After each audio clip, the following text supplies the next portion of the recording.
Hebreus capítulo 9.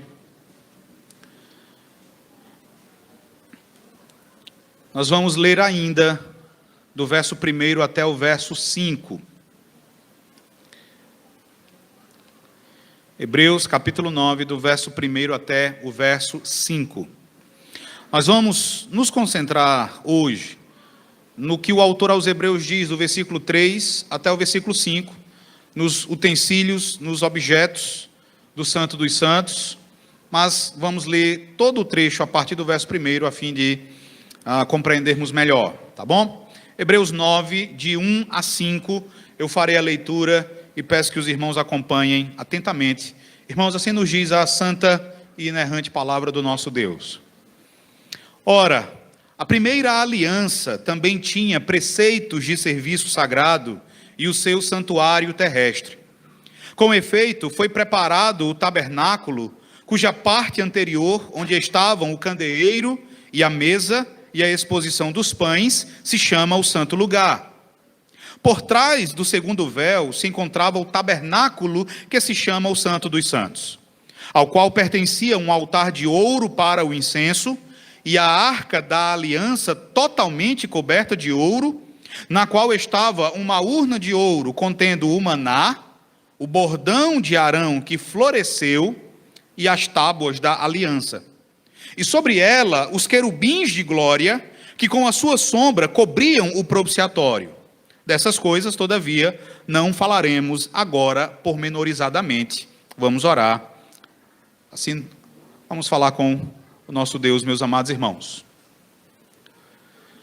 Senhor nosso Deus e nosso Pai, nós, mais uma vez, nós reunidos na Tua presença, fiados tão somente nos méritos e na perfeição de nosso Senhor Jesus Cristo, nós suplicamos que o Senhor seja servido de nos iluminar a mente e o coração, a fim de entendermos a Tua palavra, a fim, ó Deus, de entendermos o significado destes utensílios que durante muitos anos ficaram guardados ali no Santo dos Santos. Ajude-nos a entender como eles nos falam de Cristo, como eles nos comunicam a verdade do Evangelho de nosso Senhor Jesus Cristo. E, ó Deus, olha por cada pessoa presente aqui nesta noite, é a oração que nós fazemos. Nós te bendizemos e te suplicamos, em nome de nosso Senhor Jesus Cristo. Amém. Meus irmãos, nós continuamos no início de Hebreus capítulo 9. E eu gostaria que vocês lembrassem, meus irmãos, de algo que eu afirmei nas nossas duas últimas exposições nesta passagem, que justifica a nossa permanência aqui. Nas nossas duas últimas exposições, eu mencionei que o capítulo 9 de Hebreus, ele é considerado por muitos como o capítulo mais solene dessa carta. É o capítulo mais solene dessa epístola. Porque aqui no capítulo 9, o autor, ele chega ao ápice da sua palavra de exortação aos judeus cristãos que receberam esta carta no primeiro século. É um capítulo extremamente solene por causa do assunto do autor. Porque aqui ele fala a respeito da expiação realizada pelo Senhor Jesus Cristo. E de como aquilo que o Senhor Jesus Cristo fez na cruz do Calvário colocou um fim em todo o sistema religioso da antiga aliança. Então, por conta da importância desse capítulo, meus irmãos, é bom que nós tentemos exaurir ao máximo o que podemos aprender desse texto. Embora, certamente, a palavra de Deus seja em si mesma inexaurível. Embora a palavra de Deus seja em si mesma profunda demais para a nossa capacidade limitada. Ainda assim, o máximo que nós conseguirmos nos beneficiar dessas preciosas verdades, irmãos, melhor será para nós. E para que vocês entendam, irmãos, o que me despertou para não avançar ainda para os versículos 9 e 10, os irmãos devem lembrar que no domingo passado nós observamos o que o autor diz do verso 2 até o verso 8, e eu avisei que hoje falaria dos versos 9 e 10. Mas o que fez com que eu ainda não avançasse para esses versículos foi uma afirmação feita pelo pastor Martin Lloyd-Jones, que, expondo esse texto, ele vai dizer algo interessante. Ele vai dizer que um dos grandes problemas que há com a igreja cristã ao longo da sua história, e especialmente talvez nos dias atuais, é a falha da igreja em perceber exatamente quem ela é.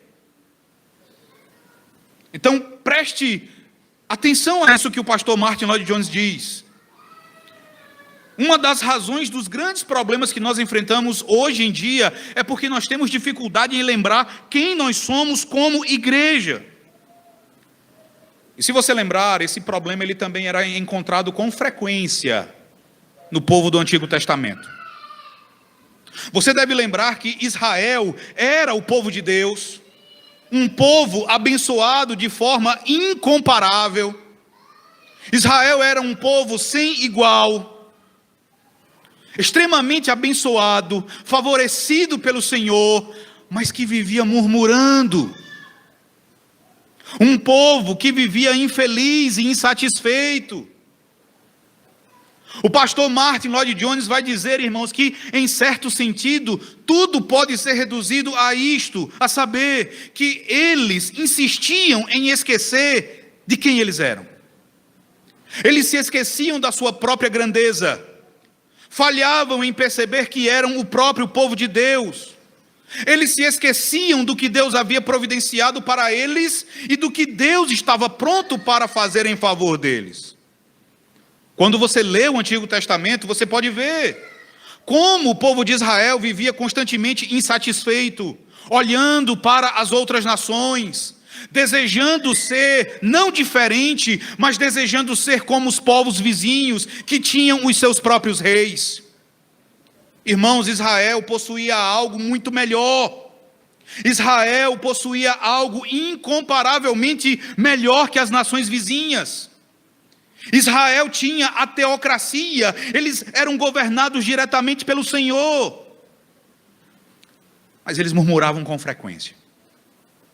Eles reclamavam com frequência. Eles viviam insatisfeitos.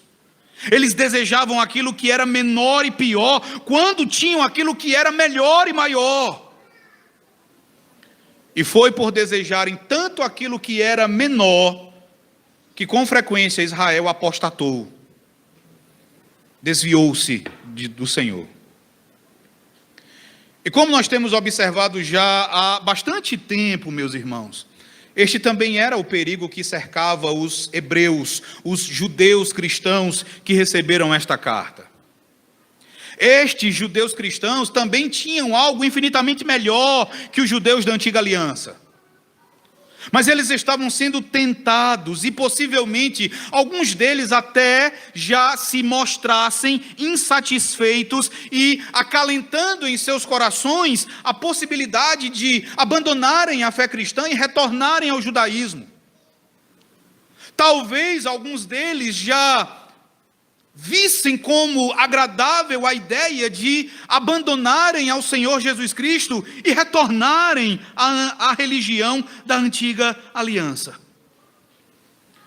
Eles também estavam falhando em lembrar quem eles eram e o que eles tinham em Jesus Cristo. E muito provavelmente, irmãos, este também é um dos grandes problemas da igreja dos nossos dias. E não apenas da igreja de modo coletivo. Mas este possivelmente também é um dos grandes problemas do cristão individual. Meus irmãos, nós vivemos insatisfeitos. Nós vivemos desgastados, cansados, porque não atentamos, não paramos para perceber as bênçãos que nos são concedidas por meio de Jesus. Basta que você atente para o fato de que tem se tornado frequente que pregadores e escritores cristãos, eles constantemente tenham de lembrar algo muito importante aos crentes.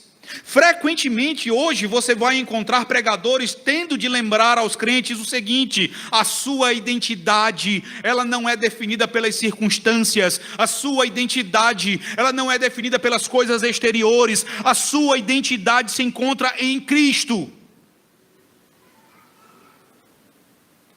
Isso se mostra extremamente necessário hoje. Porque, infelizmente, irmãos, nós tentamos encontrar realização naquilo que é mundano. Nós tentamos encontrar realização no poder. Nós fazemos do dinheiro a nossa identidade. Nós tentamos encontrar realização no prazer sensual, no trabalho, enfim, em coisas que só contribuirão para o desassossego do nosso coração.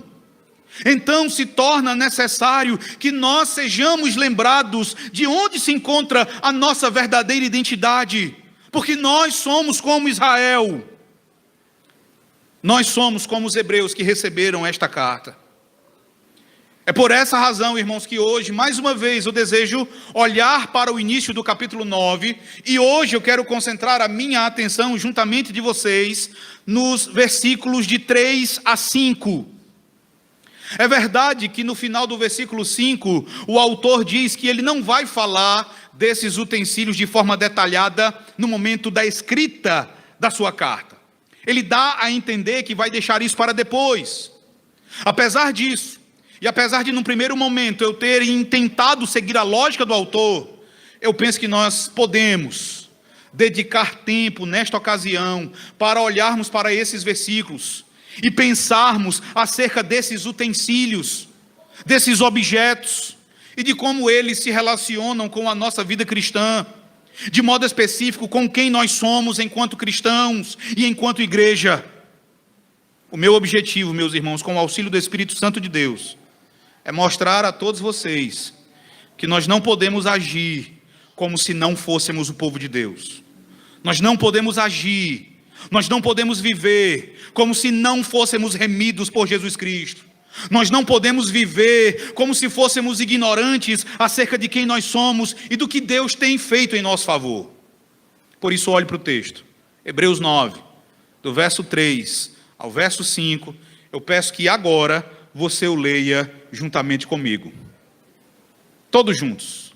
Diz assim: por trás do segundo véu se encontrava o tabernáculo que se chama o Santo dos Santos, ao qual pertencia um altar de ouro para o incenso e a arca da aliança totalmente coberta de ouro, na qual estava uma urna de ouro contendo o maná, o bordão de Arão que floresceu e as tábuas da aliança, e sobre ela os querubins de glória que com a sua sombra cobriam o propiciatório. Até aí. Na semana passada, irmãos, nós já falamos a respeito do altar de ouro para o incenso.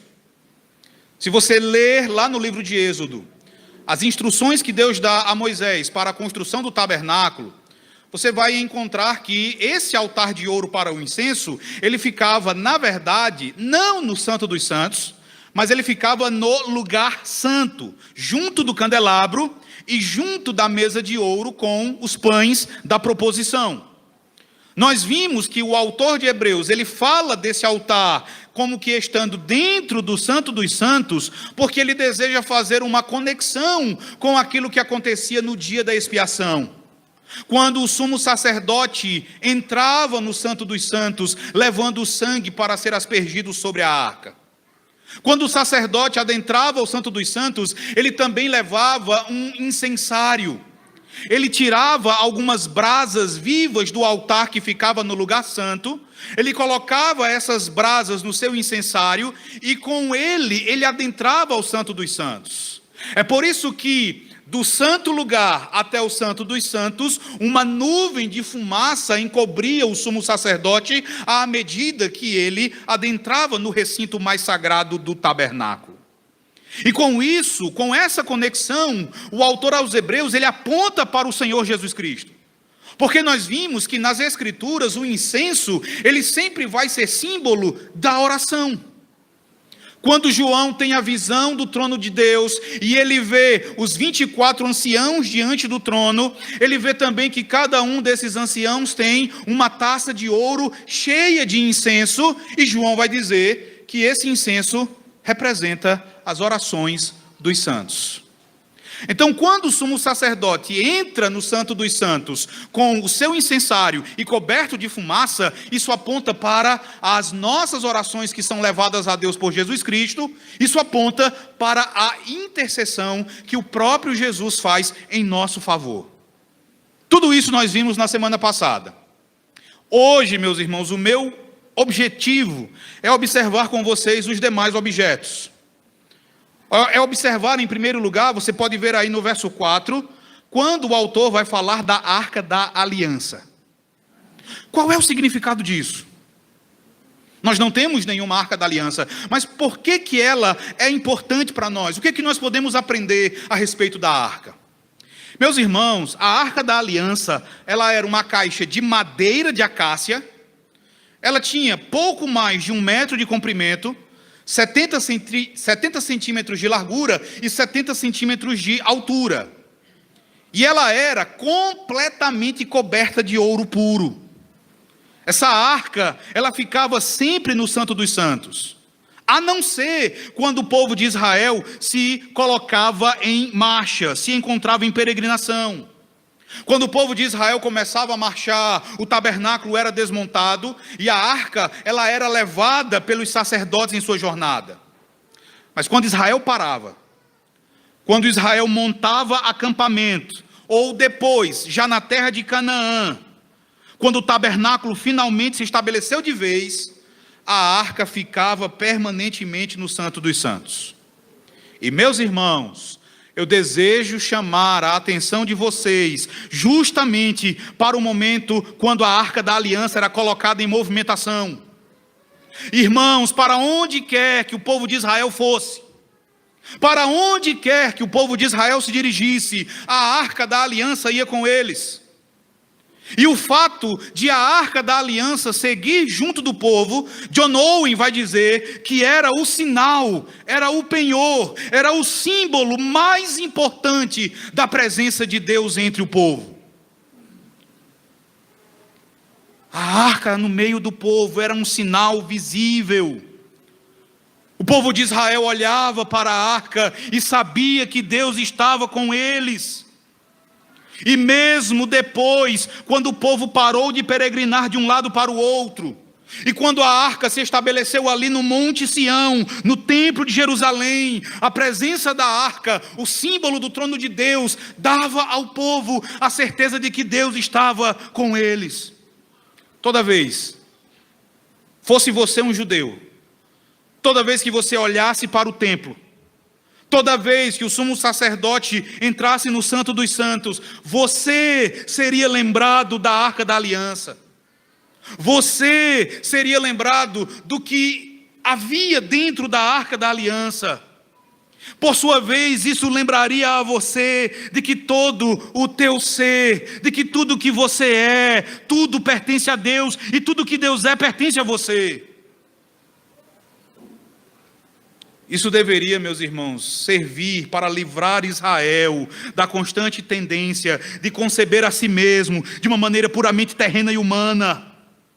A arca deveria fazer o povo de Israel entender que aquele povo não era um povo meramente humano, aquela não era uma nação qualquer. Aquele era um povo especial. Mas infelizmente, o povo de Israel não atentava para o real significado da arca. O povo não entendeu, e para piorar, com o passar do tempo, o povo começou a usar a Arca da Aliança, e não apenas a arca, mas o povo começou a usar o templo de forma meramente supersticiosa. O povo se entregava ao pecado, e quando o povo era chamado pelos profetas ao arrependimento, o povo dizia: templo do Senhor, templo do Senhor, templo do Senhor. A ideia disso é: tudo bem viver em pecado, o templo está ali, o templo continua ali. Então, o fato de eu estar vivendo assim não é nenhum problema, porque o fato de o templo estar ali e o fato de a arca se encontrar ali significa que Deus está conosco. Eu tenho vivido assim e Deus está comigo. Não importa a forma como eu vivo. E foi por usar esses objetos dessa forma que Deus trouxe juízo sobre o povo. O autor de Hebreus, meus irmãos, ele vai logo em seguida mencionar os objetos que ficavam guardados dentro da Arca da Aliança. Ele vai mencionar em primeiro lugar, veja o verso 4. Ele menciona 3 objetos aí. Ele menciona uma urna de ouro, que continha o maná. Ele fala também do bordão de Arão, que floresceu, e das tábuas da aliança. Esses 3 objetos, eles também deveriam funcionar como memoriais da aliança. O povo deveria lembrar da aliança sempre que pensasse nesses objetos. O primeiro objeto que o autor menciona, veja, é a urna de ouro contendo o maná. Se você voltar para Êxodo, tá? Você pode anotar a referência e ler depois. Em Êxodo, capítulo 16, do versículo 32 ao versículo 34, é onde você vai encontrar o Senhor ordenando a Arão que colocasse uma medida do maná dentro dessa urna e colocasse essa urna diante do Senhor, diante da arca. Eu acredito que cada um de vocês aqui é familiarizado com a história bíblica acerca do maná.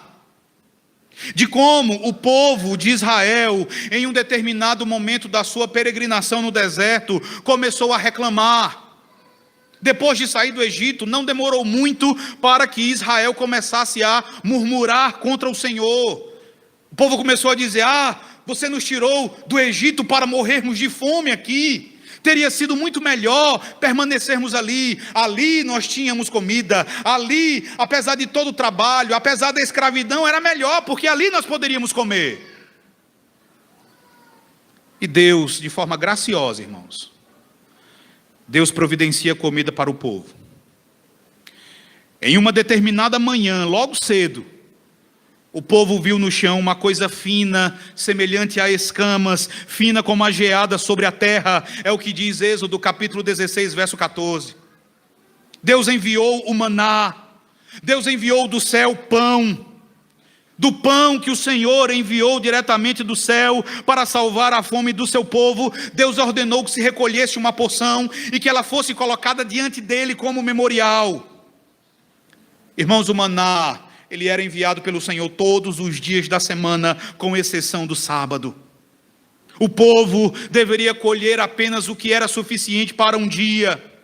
Se alguma pessoa pegasse além do necessário, no dia seguinte, o maná, ele amanhecia apodrecido. Somente no 6º dia era que o povo tinha permissão para pegar a porção dobrada, uma vez que no sábado o Senhor não fazia chover o maná. Mas o que é interessante aqui é que de um dia para o outro o maná apodrecia. Mas aqui o autor de Hebreus, ele vai falar de um milagre. Ele vai falar, meus irmãos, ele vai nos mostrar que o maná que ficava dentro da urna de ouro, que por sua vez ficava dentro da Arca da Aliança, séculos passaram, ele não apodreceu. Ele não apodreceu. Enquanto a Arca da Aliança permaneceu dentro do Santo dos Santos até a invasão da Babilônia, aquele maná, aquela porção, permaneceu fresca. E certamente, irmãos, isso foi um milagre realizado pelo Senhor. O pastor Lloyd Jones vai dizer que o maná dentro dessa urna de ouro é um lembrete permanente para nós, de que a vida cristã é uma vida miraculosa. Esse maná dentro dessa urna é um elemento permanente do sobrenatural e do miraculoso em nossa vida cristã. Lloyd Jones vai nos dizer que a primeira coisa que você deve entender sobre si mesmo como cristão é que o tipo de vida que você tem é inteiramente diferente de tudo mais já visto pela humanidade. O tipo de vida que você como cristão tem é singular. Irmãos, o miraculoso sempre fez parte da vida do povo de Israel. Você pode ler o Antigo Testamento e você pode pensar em todos os milagres que Deus realizou para libertar o seu povo da escravidão egípcia. Você pode lembrar em todas as pragas que Deus trouxe contra a terra do Egito. Aquelas pragas foram milagres realizados pelo Senhor. Você pode pensar nos milagres que Deus realizou durante a peregrinação do povo no deserto. Meus irmãos, tentem imaginar roupas, sapatos, chinelos, que durante 40 anos não envelhecem.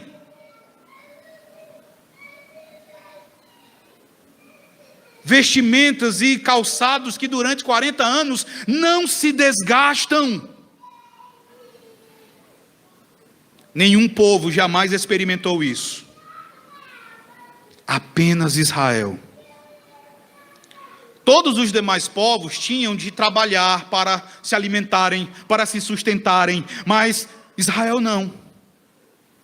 Deus fazia o maná chover do céu. Israel tinha apenas de esperar em Deus, pela sua provisão, pelo seu alimento.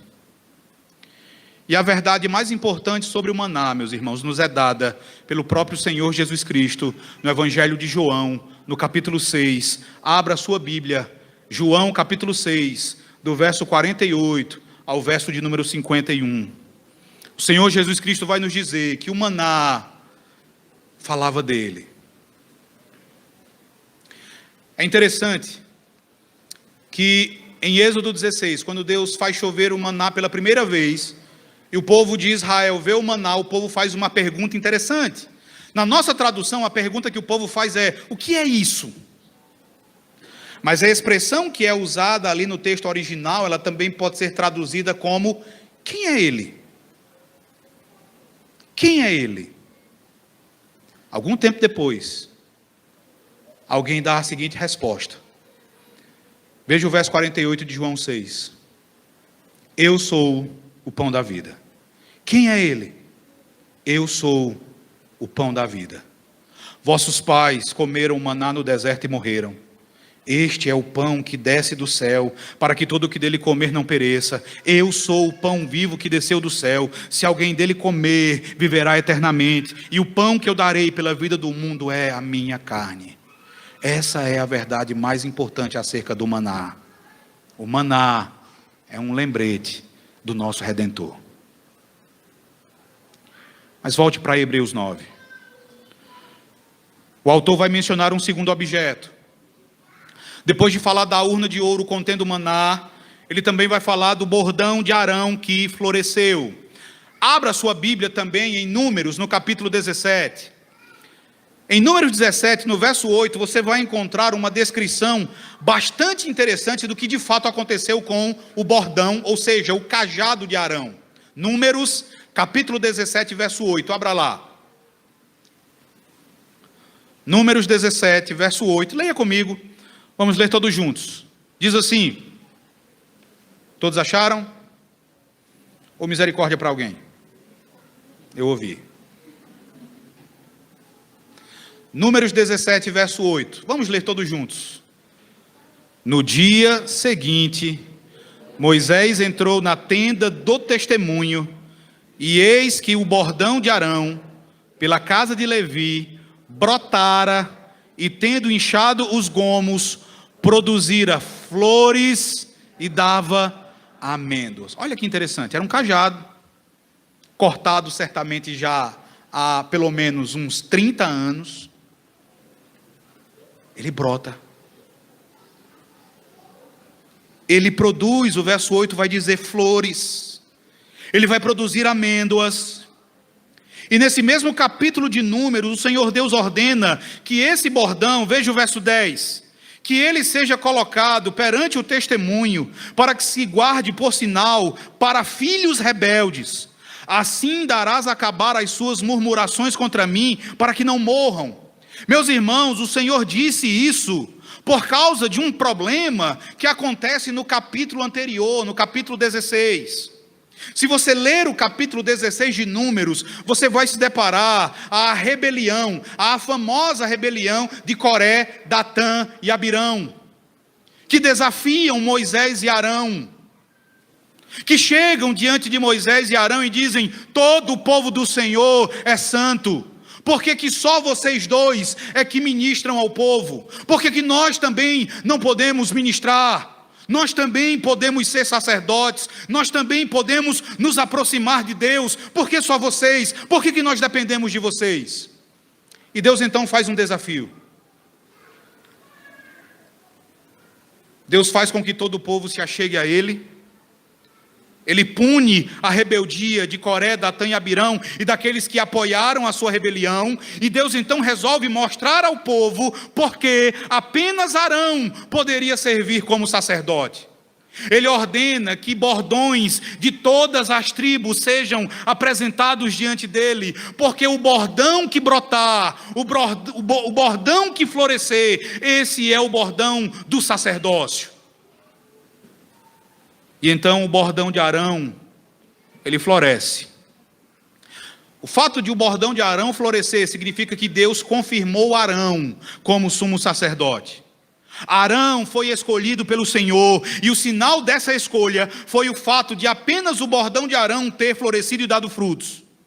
Em seguida, Deus ordena que esse bordão seja colocado junto da Arca da Aliança. Os filhos de Israel precisavam ser lembrados permanentemente de como eles deveriam se aproximar do Senhor. E eu e você, nós também precisamos ser lembrados disso. Eu e você, nós somos lembrados por esse bordão que há uma maneira correta de nos aproximarmos do Senhor. A ideia aqui é que há um único modo de alguém se aproximar do Senhor, e esse modo é através de um sacerdote. É a única forma de um pecador se aproximar do Deus Santo, é por meio de um sacerdote. Irmãos, nós somos pecadores. Não há como nos aproximarmos de Deus a não ser por meio do sacerdócio. E é aqui que entra a nossa necessidade do Senhor Jesus Cristo. Mas antes de falar disso mais detalhadamente, volte para Hebreus 9. Veja o terceiro objeto mencionado pelo autor. Ainda no verso 4, quando ele vai falar agora das tábuas da aliança. Você sabe o que eram essas tábuas? Essas duas tábuas eram aquelas onde os 10 mandamentos foram escritos pelo próprio dedo de Deus. Essas tábuas, meus irmãos, elas são aqui chamadas pelo autor de Hebreus como as tábuas da aliança, porque essas tábuas, elas funcionavam como o contrato, ou como a prova documental da aliança que Deus fez com Israel. Nós precisamos saber que naquela região do Oriente Médio e naquela época, quando duas pessoas entravam em uma aliança, cada uma recebia uma cópia dessa aliança. Em cada uma dessas cópias constavam as obrigações mútuas e as promessas, as promessas que uma parte fazia à outra. Quando você pensa nessas duas tábuas, existe um detalhe interessante. Normalmente nós imaginamos da seguinte maneira: na primeira tábua estavam ali os 4 primeiros mandamentos que tratam dos nossos deveres diretos com Deus.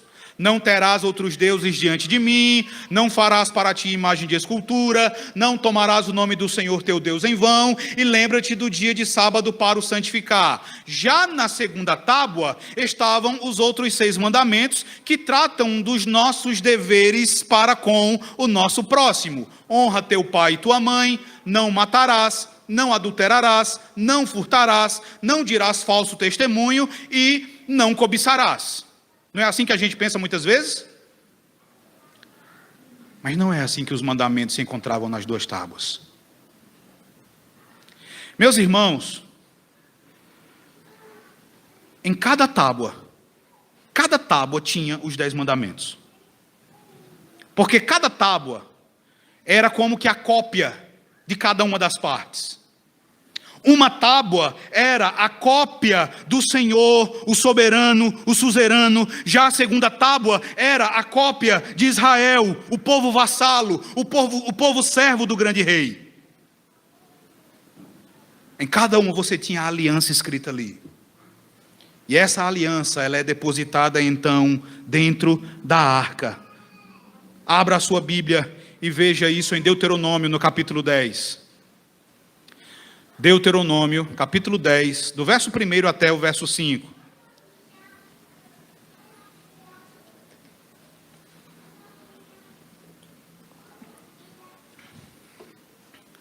Deuteronômio 10, do verso 1 ao verso 5. Eu vou ler. Diz assim a palavra de Deus. Naquele tempo me disse o Senhor: lavra 2 tábuas de pedra como as primeiras, e sobe a mim ao monte, e faze uma arca de madeira. Escreverei nas 2 tábuas as palavras que estavam nas primeiras que quebraste, e as porás na arca. Assim fiz uma arca de madeira de acácia, lavrei 2 tábuas de pedra como as primeiras, e subi ao monte com as 2 tábuas na mão. Então escreveu o Senhor nas tábuas, segundo a primeira escritura, os 10 mandamentos que ele vos falara no dia da congregação, no monte, no meio do fogo. E o Senhor mas deu a mim. Virei-me e desci do monte, e pus as tábuas na arca que eu fizera, e ali estão, como o Senhor me ordenou. Qual é o sentido dessas 2 tábuas dentro da arca? Lembre, o maná lembrava a Israel dos milagres que Deus havia feito.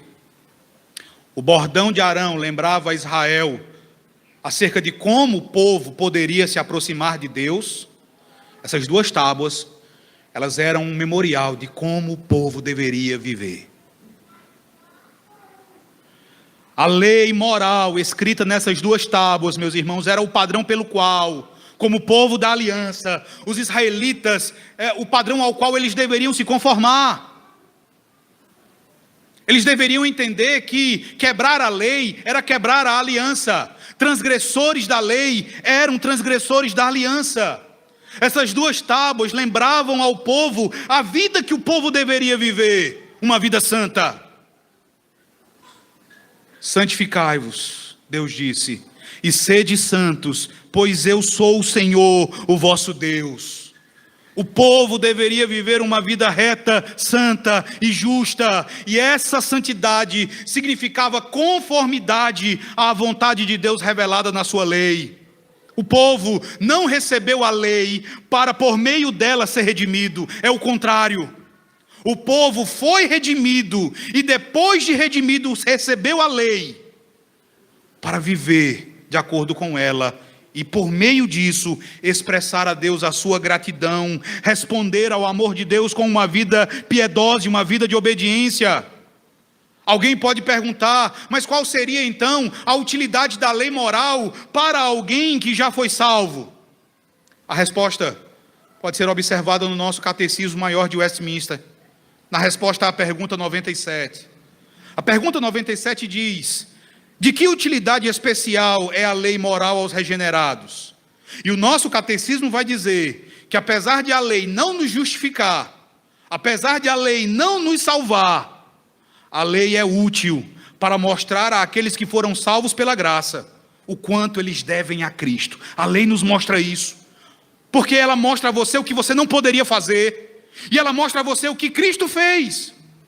Então ela nos mostra, meus irmãos, o quanto nós devemos a Cristo, que cumpriu a lei e que sofreu a maldição da lei em nosso lugar e para o nosso bem. Assim a lei, ela nos leva a uma gratidão maior, e ela nos impulsiona a manifestarmos essa gratidão por um maior cuidado da nossa parte, em nos conformarmos a ela, em vivermos de acordo com ela, para agradarmos aquele que tanto nos amou. A lei mostra a você, a lei mostra ao povo da aliança como agradar ao Deus da aliança. Eu quero aplicar, irmãos, tudo o que nós vimos até o presente momento. Eu quero aplicar o que nós vimos aqui sobre esses objetos que ficavam ali no Santo dos Santos. Por meio desses objetos, nós podemos aprender algumas verdades muito preciosas a respeito de quem nós somos. De quem nós somos enquanto povo da aliança. Eu quero falar primeiramente, irmãos, um pouco mais a respeito do que um objeto como essa urna de ouro contendo maná significava para os israelitas e do que ela deve nos lembrar. Essa urna de ouro, ela nos ensina, irmãos, o quanto o elemento miraculoso é essencial para a igreja de Cristo. Eu não falo aqui de milagres, preste atenção nisso.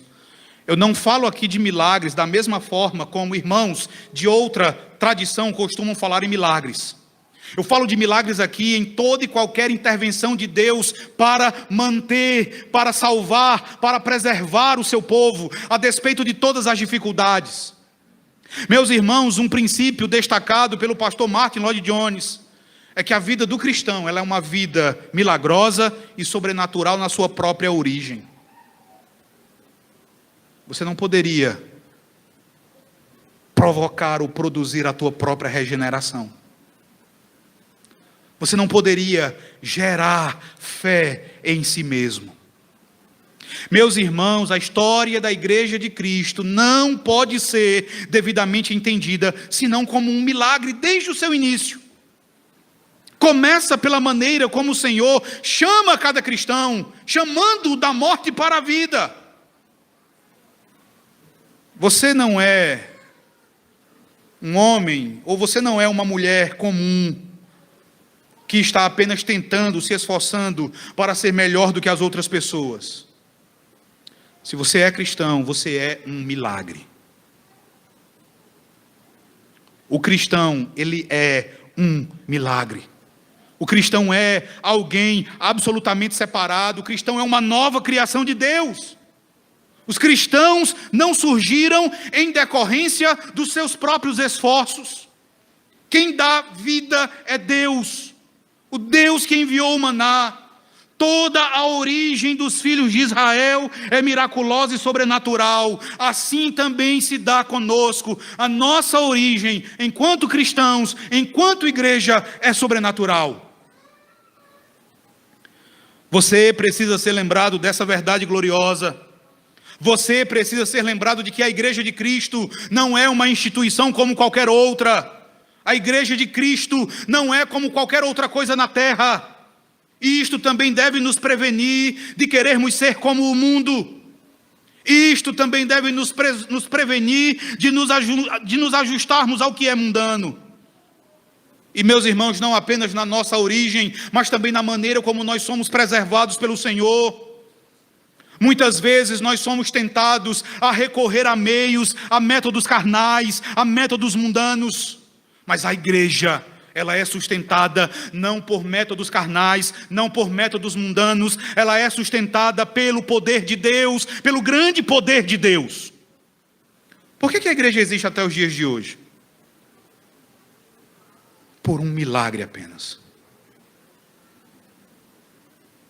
A igreja, ela permanece na terra até o dia de hoje, por nada mais, nada menos, irmãos, que um milagre operado por Deus. Quantas vezes já tentaram aniquilar a igreja? Quantas vezes já perseguiram a igreja? Inúmeras. Mas ela continua por aqui. E ela vai continuar. As portas do inferno não prevalecerão contra ela. Porque ela é forte? Porque ela é capaz? Não. Porque o construtor dela é Cristo. Porque o fundamento dela é Cristo, não nós. Porque o dono dela é Cristo e não nós. Porque o cabeça dela é Cristo, o noivo dela é Cristo e Ele é forte e poderoso. Irmãos, o maná, ele nos lembra da nossa completa e absoluta dependência de Deus para podermos viver, para que a igreja continue existindo em todos os momentos. O maná deve nos lembrar dos infinitos recursos do nosso Deus. Porque quando não havia de onde sair comida, Ele fez chover pão do céu. Quando não havia de onde sair um Salvador entre nós, Ele fez o pão vivo, o seu Filho, descer, assumindo a nossa carne humana. O maná nos lembra que o nosso Deus possui recursos infinitos e Ele usa todos os seus recursos para nos preservar e para nos levar a salvo para a glória. Em segundo lugar, meus irmãos, nós também podemos aprender com o bordão do sacerdote Arão. Como é que você que está aqui nessa noite, você que está aqui nessa ocasião, como é que você pode se aproximar de Deus? Você deve lembrar que você não pode se aproximar de Deus de qualquer jeito. Você não pode porque você, eu, todos nós somos pecadores. Pecadores não podem se aproximar do Deus Santo, a não ser que essa aproximação seja mediada por um sacerdote. A não ser que um pecador se aproxime de Deus por meio de um sacerdote consagrado por Deus. O bordão de Arão era um lembrete para os filhos de Israel da perpétua necessidade de um sacerdote para que eles pudessem ter comunhão com Deus. E nós não somos diferentes de Israel. Nós temos essa mesma necessidade, mas nós temos também a mesma incapacidade de Israel. Nós também só podemos ter comunhão com Deus por meio de um sacerdote. E quem é o nosso sacerdote? Não sou eu, não é nenhum pastor, não é nenhum homem desta terra. É unicamente o Senhor Jesus Cristo. Ele é o único caminho pelo qual nós podemos ir a Deus o Pai. O único acesso para Deus é Jesus e Ele crucificado. Hoje você não precisa trazer nenhum animal para ser sacrificado. Mas o fato de você não precisar trazer nenhum animal para ser sacrificado não quer dizer que você pode se aproximar de Deus sem o oferecimento de um sacrifício. Você ainda hoje precisa de um sacrifício para se aproximar de Deus. Você ainda hoje precisa de um sacrifício oferecido por um sacerdote. O bordão de Arão, então ele aponta para aquele que é, ao mesmo tempo, o nosso sumo sacerdote e o nosso sacrifício. Sem isso, você pode fazer o que for. Sem isso, não adianta dizer simplesmente que Deus é amor. Ele é amor, mas o amor dele se manifesta exatamente em nos dar esse sacerdote e em nos dar esse sacrifício. Não adianta dizer que você não gosta da ideia de um Deus justo e reto que precisa punir o pecado. Não adianta. A vara de Arão que floresceu nos lembra do que Deus disse: este é o caminho para mim, este é o único caminho. Você que está aqui nesta noite, o bordão de Arão ensina a você que só há um caminho para que você desfrute do perdão dos teus pecados. Se você deseja paz de espírito, só há um caminho. Se você deseja desfrutar de alegria, de felicidade, da consciência de uma nova vida, da certeza do céu no porvir, só há um caminho. Apenas em Jesus você pode ter certeza dessas coisas. O bordão de Arão nos ensina que Deus olha para o Senhor Jesus Cristo, que tombou na cruz sob o peso dos nossos pecados, e Deus diz: aqui está o meu sumo sacerdote, aqui está a única oferta que eu estou disposto a aceitar. O bordão de Arão que floresceu deve lembrar a você, quando você estiver orando, quando você orar, que você lembre que você só pode se aproximar de Deus em oração por causa de Cristo, que viveu e morreu por você, que expiou os teus pecados, que se entregou por você e que agora é o teu advogado, é o teu sumo sacerdote junto ao Pai. Em terceiro lugar, meus irmãos, as duas tábuas da aliança, elas também nos são instrutivas. Como é que você pode saber que tem agradado a Deus com a tua vida? Como é que você pode saber? Como é que você pode ter certeza de que a forma como você vive é agradável a Deus? É pela lei de Deus. Não como um pacto de obras, mas como uma regra de vida. É pela lei de Deus que você pode saber. Você vive de acordo com a lei de Deus. Entenda, eu não estou perguntando se você procura a tua salvação pela obediência à lei. O que eu estou perguntando é se você, tendo consciência de que foi salvo graciosamente por Jesus Cristo, se você busca viver de acordo com a lei moral de Deus, com o objetivo de agradá-lo, com o objetivo de expressar o quanto você o ama. Deus fez uma aliança graciosa com você. Ele prometeu ser o teu Deus nessa aliança. Ele tem cumulado você de bênçãos espirituais nas regiões celestiais em Cristo. Tudo isso é fruto da aliança. Mas na aliança, Ele também diz a você: você será o meu povo. Na aliança, Ele também deu a você a sua lei.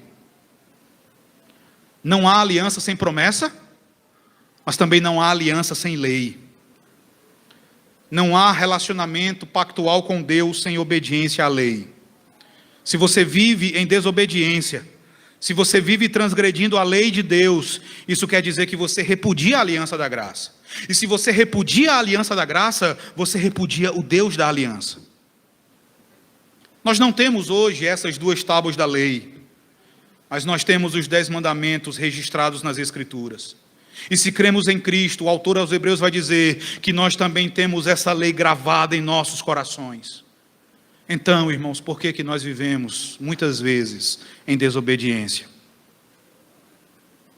A lei, ela nos fala do único e verdadeiro Deus. Então por que nós nos voltamos para ídolos? Por que nós somos irreverentes com o santo nome de Deus? A lei nos fala do dia do Senhor. Por que nós, então, transgredimos esse dia tão frequentemente?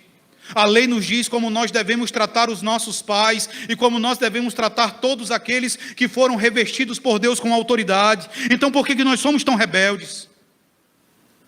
A lei, ela nos lembra da importância de vivermos uma vida santa para Deus.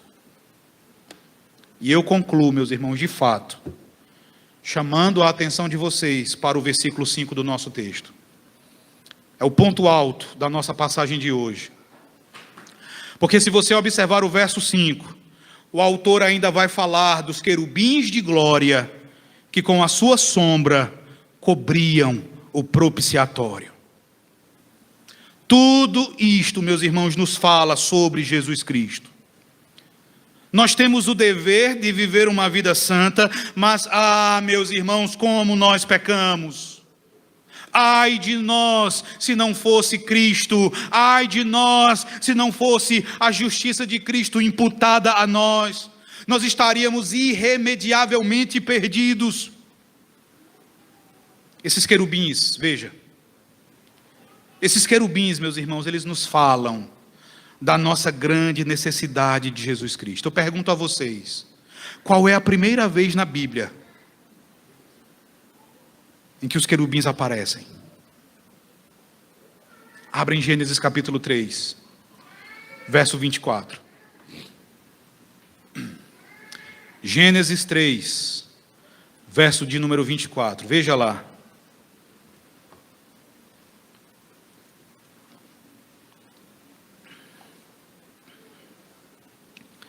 Gênesis 3, 24.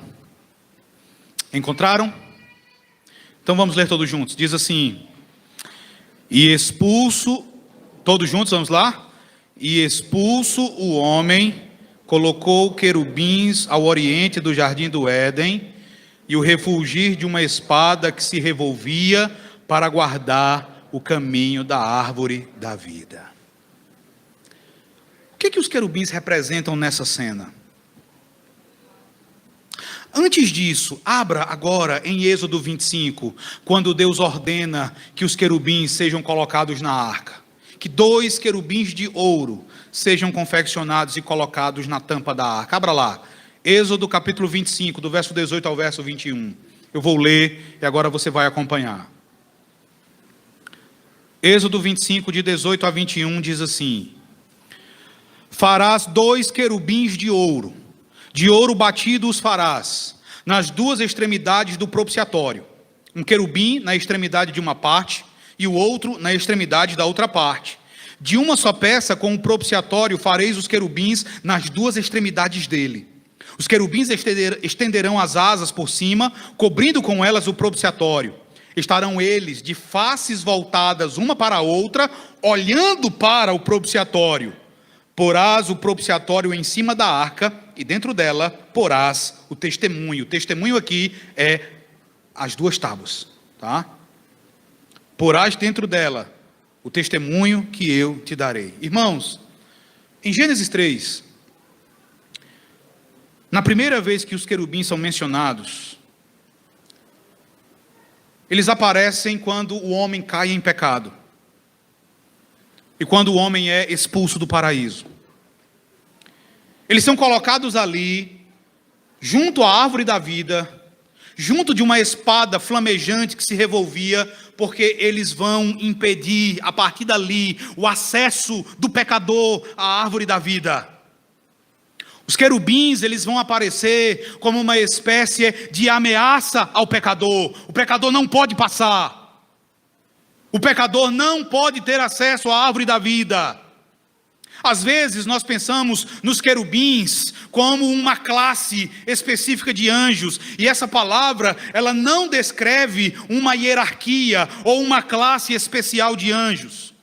Essa palavra, ela fala de anjos no geral, mas que tem uma função específica. Um querubim é um anjo que possui a função de guardar a presença de Deus. Os querubins são anjos que recebem de Deus a ordem de impedirem que os maus se aproximem dele. Querubins protegem a santidade de Deus. Eles protegem a santidade da presença do Senhor. De acordo com John Owen, os querubins eram também os ministros de Deus que executavam a maldição e a punição sobre o homem, quando depois do pecado o homem foi expulso do jardim de Deus. Os querubins, eles estão prontos para executar essa ordem de Deus sobre o pecador. Deus ordenou que 2 deles ficassem ali na entrada do Éden, próximo à árvore da vida, e Deus ordenou que 2 deles fossem confeccionados e colocados sobre a tampa da arca, que é aqui chamada de propiciatório. Ali na arca da aliança, meus irmãos, os querubins estavam um de frente para o outro, e com as suas faces, diz o texto, era como se eles estivessem olhando para o fundo da arca. E o que era que havia dentro da arca? A lei. A lei que eu quebrei. A lei que você quebrou. E qual o sentimento de um querubim que ama a Deus, que ama a glória de Deus e que tem o dever de proteger a santidade de Deus? O que ele deve fazer com o pecador que quebrou a lei? Percebem o que isso representa para nós? Por causa da lei que nós quebramos, irmãos, em nós mesmos, nós somos impedidos de nos aproximarmos de Deus. Querubins são anjos zelosos pela santidade de Deus. Por causa do amor que eles têm pela santidade de Deus, eles estão prontos para destruir qualquer pessoa que ouse se aproximar de Deus. Mas veja que os querubins, eles não olham diretamente para a lei. Há algo entre os querubins e a lei. Há algo que impede os querubins de enxergarem a lei que nós quebramos. Há algo que encobre as tábuas da lei do olhar dos querubins, e esse algo, meus irmãos, é o propiciatório, é a tampa da arca, é o propiciatório que impede que os querubins olhem diretamente para a lei que nós quebramos. É Cristo. É por isso que o apóstolo João, Na sua primeira carta, no capítulo 2, no verso 2, vai dizer que Ele é a propiciação pelos nossos pecados. O propiciatório, meus irmãos, era a tampa da arca sobre a qual o sangue do bode que era imolado era aspergido pelo sumo sacerdote. Então, quando os querubins e quando o próprio Deus olhavam para a lei quebrada por nós, eles viam o sangue do bode que foi imolado. E por causa daquele sangue, a ira de Deus era apaziguada. Por causa daquele sangue, os querubins cessavam com as suas ameaças. Por causa daquele sangue, os querubins embainhavam as suas espadas. Por causa do sangue do Cordeiro de Deus, eles nos deixam passar. Nós podemos nos aproximar. O sangue de Jesus Cristo derramado na cruz do Calvário e aspergido sobre nós, cobrindo os nossos pecados, esse sangue é a propiciação de que nós necessitamos para podermos nos achegar a Deus. É somente porque Jesus é a propiciação pelos nossos pecados que os anjos, que antes nos ameaçavam, que antes estavam prontos para nos destruir, o autor aos Hebreus, no capítulo 1 e no verso 14, vai dizer que eles agora nos servem. Eles são feitos espíritos ministradores, enviados para serviço a favor dos que hão de herdar a salvação. Nós não podemos esquecer, meus irmãos, de nenhuma dessas gloriosas realidades. O nosso bem-estar e a segurança da nossa caminhada dependem disso. Se nós esquecermos dessas verdades, nós teremos problemas. Mas que o Senhor nos guarde, que o Senhor nos abençoe hoje para todo sempre. Amém. Vamos nos colocar de pé, vamos orar.